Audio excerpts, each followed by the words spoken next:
അപ്പോൾ ജനഹിതം മാനിച്ചുകൊണ്ടുള്ള പ്രവർത്തനങ്ങളായിരിക്കും നമ്മൾ മുന്നോട്ട് കൊണ്ടുപോകുന്നത്.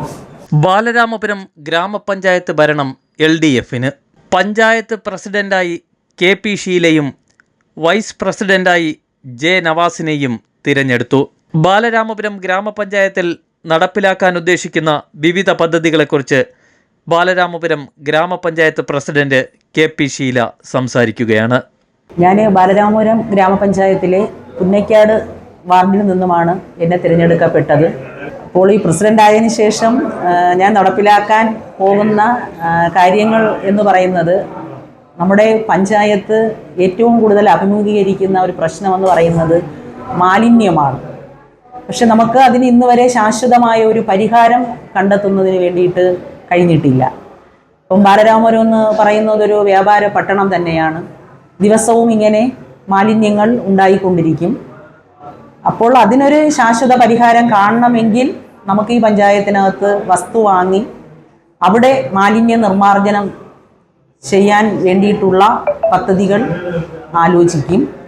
ഇപ്പോൾ നമ്മുടെ ബാലരാമപുരം പഞ്ചായത്ത് തന്നെ ഇപ്പം ഈ കളിസ്ഥലം നമുക്കറിയാം. നമ്മുടെ കുട്ടികളൊക്കെ തന്നെ അവരുടെ കായികപരമായിട്ടുള്ള കഴിവുകൾ അവർക്ക് പ്രയോജനപ്പെടുത്തണമെങ്കിൽ നമ്മളും കൂടെ അത് പ്രോത്സാഹിപ്പിച്ചു കൊടുക്കേണ്ടത് അത്യന്താപേക്ഷിതം തന്നെയാണ്.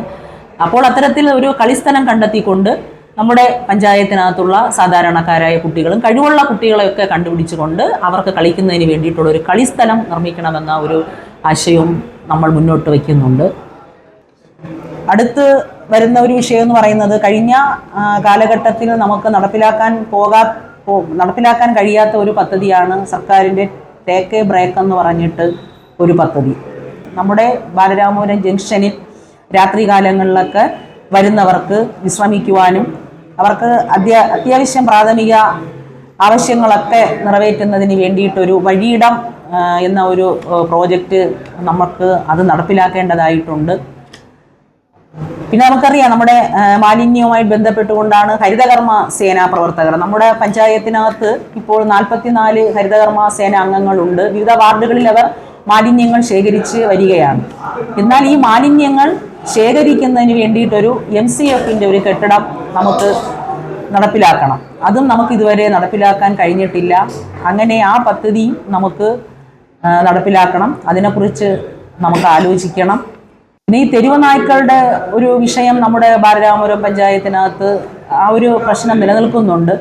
അത് എങ്ങനെ നമുക്ക് അതിനൊരു പരിഹാരം കാണണം എന്നതിനെ സംബന്ധിച്ച് ആലോചിച്ച് അതിന് ഒരു തീരുമാനം എടുക്കണം. അതുകൂടാതെ തന്നെ നമുക്ക് നമ്മുടെ ബാലരാമപുരം സബ് രജിസ്ട്രാർ ഓഫീസ് നമ്മുടെ പഞ്ചായത്തിനകത്താണ്. ഇപ്പോൾ വാടക കെട്ടിടത്തിലാണ് പ്രവർത്തിക്കുന്നത്. അപ്പോൾ അതിന് നമുക്ക് സ്വന്തമായിട്ട് വസ്തു കണ്ടെത്തി കൊടുത്താൽ സർക്കാർ കെട്ടിടം പണിത് തരും.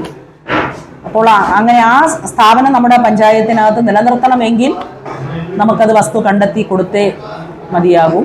അതുപോലെ തന്നെ ഇപ്പം നമുക്കറിയാം, ഇപ്പം തലയിലേല എന്നൊക്കെ പറയുന്നത് ഒരു കർഷക ഏറ്റവും കൂടുതൽ കാർഷിക വൃത്തിയുമായി മുന്നോട്ട് പോകുന്നത് കർഷകരാണ്.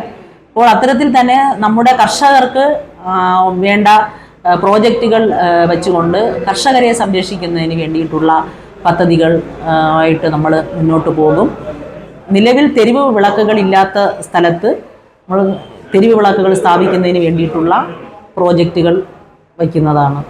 2000-2005 കാലഘട്ടത്തിൽ ഞാൻ ഈ പഞ്ചായത്തിൻ്റെ പ്രസിഡൻ്റായിരുന്നു. അതിനുശേഷം നേമം ബ്ലോക്ക് പഞ്ചായത്തിൽ ബാലരാമപുരം ഡിവിഷനിൽ നിന്നും ഞാൻ തിരഞ്ഞെടുക്കപ്പെട്ടു. ബ്ലോക്ക് പഞ്ചായത്ത് മെമ്പറായി.